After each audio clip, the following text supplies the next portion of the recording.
Judas Iscariot, in his attitudes and actions, is a classic example of the false believer.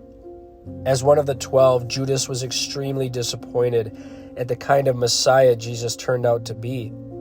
Instead of teaching the disciples how to conquer and control, Jesus taught them how to submit and serve. Any ambitions Judas might have had for gaining wealth, power, or prestige by being a close follower of Jesus were frustrated. Judas's compulsive unbelief, combined with his relentless greed and ambition, found a perverse temporal fulfillment when Satan entered him and he struck a deal with the Jewish leaders to betray Jesus for money. As one possessed by the devil, Judas's evil actions were no longer his own, though he was still responsible for them. Judas could have chosen any of several ways to identify Jesus to the mob, but under Satan's direction, he selected a kiss.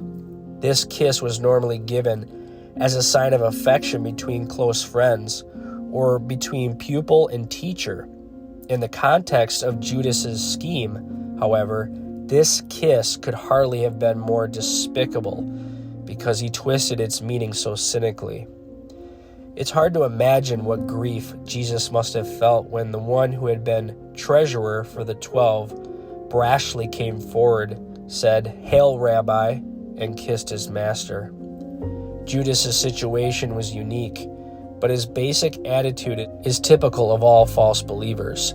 The church has always had those who hypocritically profess allegiance to Christ, but at heart are really his enemies.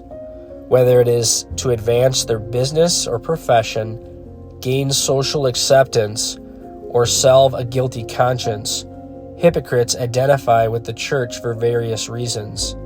But like Judas, their basic motivation is sinful self-interest.